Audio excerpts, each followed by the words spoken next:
ಕೋತೀನಿ ಅದೆಲ್ಲ ಜನ ಓಡಾಡೋಕ್ಕೆ ಫುಟ್ಪಾತು. ಆ ಫುಟ್ಪಾತ್ 6 ಅಡಿ 8 ಅಡಿ ಇರೋ ಜಾಗದಲ್ಲಿ ಜನ ಓಡಾಡೋಕ್ಕೆ ಅಲ್ಲಿ ವ್ಯಾಪಾರ ಮಾಡೋದು ತಪ್ಪು. ಇದು 12 ಅಡಿ 14 ಅಡಿ ಫುಟ್ಪಾತ್ ಇದೆ. ಸೊ 12 ಅಡಿயில் ನಾವು 4 ಅಡಿ ಇಟ್ಕೊಂಡಿರ್ತೀವಿ ಅಷ್ಟೇ. ನಾವು ಮಿಡ್ಲ್ ಕ್ಲಾಸ್ಗಳು ನಾವು ಬದುಕಬೇಕಲ್ವಾ. ನೀವು ಹೇಳಿದ್ರೆ ಈಗ 12 ಅಡಿ ಮತ್ತೆ 4 ಅಡಿ ಅಂತ, ಈಗ ಮುಂದ್ಗಡೆ ಅಲ್ಲಿ ಹೋಟ್ಲು ಮಾಡ್ಕೊಂಡವ್ರೆ. ಹೋಟ್ಲು ರೋಡಲ್ಲೇ ಮಾಡ್ಕೊಂಡಿದಾರಾ? ಹೌದು, ನೋಡ್ ಬನ್ನಿ ಅಲ್ಲಿ ಈಗ ಜಸ್ಟ್ ಹಂತವೇ ಬರ್ತಾರೆ ಮಾಡ್ಕೊಂಡ್ಬಂದ್ವಿ. ಅಲ್ಲ, ಹೋಟ್ಲು ರೋಡಲ್ಲಿ ಮಾಡೋದು ಯಾವ ಥರ? ಬೇರೆ ಎಲ್ಲೋ ಅನ್ನ ಅಡುಗೆ ಮಾಡ್ಕೊಂಡ್ಬಂದು ಅಲ್ಲಿ ಸಪ್ಲೈ ಮಾಡ್ತಾರೆ. ಆ ಹೋಟ್ಲ ನೀವೇನ್ ಹೇಳ್ತಿದ್ದೀರಾ, ನೀವು ಸ್ಟಡಿ ಅಂತ ಹೇಳ್ತಾ ಇದೀರಾ. ಅವ್ರು ಅಲ್ಲಿಂದ ಹಿಡಿದು ಹಳ್ಳಿವರೆಗೂ ಅದನ್ನ ತಪ್ಪು ನೋಡಿ. ನಮಗೆ ಈಗ BBMP ಅವ್ರು ಬಂದು ಮಾರ್ಕ್ ಮಾಡ್ಕೊಟ್ಟಿದ್ದಾರೆ. ಇಲ್ಲಿ ಮಾರ್ಕ್ ನೋಡಿ ಸರ್, ತೋರಿಸಿ ಸರ್, ಇಲ್ಲಿ ಮಾರ್ಕ್ ಮಾಡ್ಕೊಟ್ಟಿದ್ದಾರೆ. ಈ ಮಾರ್ಕ್ ಒಳಗಡೆನೆ ನಾವು ಇರಬೇಕು ಅಂತ ಅವ್ರು ಒಂದು ಕಾನೂನು ಮಾಡಿದ್ದಾರೆ. ಅವ್ರು ಕಾನೂನು ಮಾಡಿದ್ಮೇಲೆ ನಾವು ಆ ಕಾನೂನು ಪ್ರಕಾರ ಮಾರ್ಕ್ ಒಳಗಡೆನೆ ಇರ್ತೀವಿ.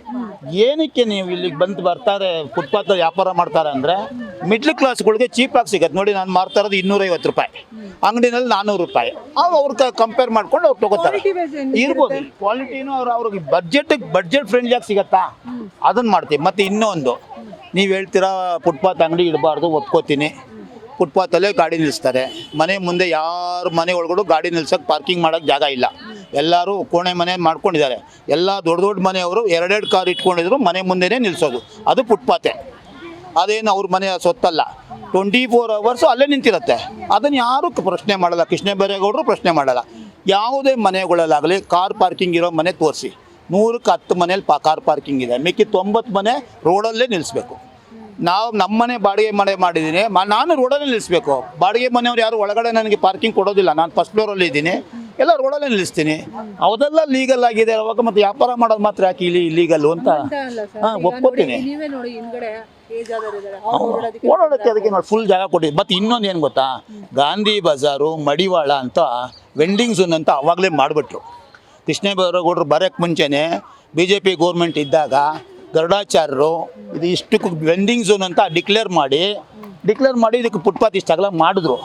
ಸರ್ಕಾರ ಬದಲಾಗ್ತಾ ಇದೆ, ಅವ್ರವ್ರ ಐಡಿಯಾ ಒಬ್ಬೊಬ್ರದ್ದು ಒಂದೊಂದು ಐಡಿಯಾ ಬದಲಾಗ್ತಾ ಇರುತ್ತೆ. ಅವರಿದ್ದಾಗ ಇದು ಓಕೆ ಅಂತು. ಇವಾಗ ಕೃಷ್ಣೇಗೌಡರು ಬಂದು ಫುಟ್ಪಾತ್ ತೆರವು ಕೊಡಿಸ್ತೀವಿ ಅಂತಾರೆ. ಕೋರ್ಟಿಂದಾನೇ ಆರ್ಡರ್ ಆಗಿದೆ. ವೆಂಡಿಂಗ್ ಝೋನ್ ಮಾಡಬೇಕು. ಫುಟ್ಪಾತ್ ವ್ಯಾಪಾರಿಗಳಿಗೆ ಲೋನ್ ಕೊಟ್ಟಿದ್ದಾರೆ ಸ್ವಯಂ ನಿಧಿಯಿಂದ. ಅದೆಲ್ಲ ಗೌರ್ಮೆಂಟಿಂದನೇ ಕೊಟ್ಟಿರೋದು. ಅದು ಗೌರ್ಮೆಂಟ್ ಅವ್ರಿಗೆ ಗೊತ್ತು, ಮತ್ತು ಕೋರ್ಟಿಗೂ ಗೊತ್ತು. ನಾನು ಇನ್ನೂ ಲೋನ್ ಕಟ್ತಾ ಇದ್ದೀನಿ. ಯಾವುದು ಬೀದಿ ವ್ಯಾಪಾರಿಗಳಿಗೆ ಅಂತಲೇ ಲೋನ್ ಕೊಟ್ಟಿದ್ದು.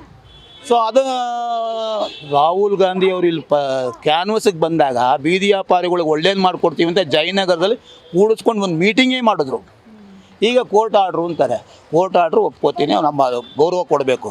ಇದಕ್ಕೆಲ್ಲ ಯಾರು ಗೌರವ ಕೊಡಲ್ವಲ್ಲ. ನೋಡಿ, ಕೃಷ್ಣಾರ ಪಾರ್ಕ್ ರೋಡಲ್ಲಿ ಹೋಗಿ ನೋಡಿ ನೀವು ಒಂದ್ಸರಿ, ಲಾಲ್ಬಾಗ್ ರೋಡಲ್ಲಿ ಮನೆ ಮುಂದೆ ಎಲ್ಲರೂ ಗಾರ್ಡನ್ ಮಾಡ್ಕೊಂಡಿದ್ದಾರೆ, ನೀಟಾಗಿ ಕಾಣುತ್ತೆ ಅಂತ ಹೇಳ್ಬಿಟ್ಟು. ಅದಕ್ಕೆಲ್ಲ ಯಾವುದು ಅಬ್ಜೆಕ್ಷನ್ ಇಲ್ಲ. ಬೀದಿ ವ್ಯಾಪಾರಿಗಳೇ ಎಲ್ಲರ ಕಣ್ಣಿಗೂ ಕಾಣುತ್ತೆ. ಅದಕ್ಕೆ ಏನು ಮಾಡೋದು ಹೇಳಿ? ನಮಗೆ ತೋಳು ಬಲನೂ ಇಲ್ಲ, ಏನು ಹಣ ಬಲನೂ ಇಲ್ಲ. ಹಾಗಾಗಿ ನಾವು ಯಾರ ಹತ್ರನೂ ಫೈಟ್ ಮಾಡೋಕ್ಕಾಗಲ್ಲ.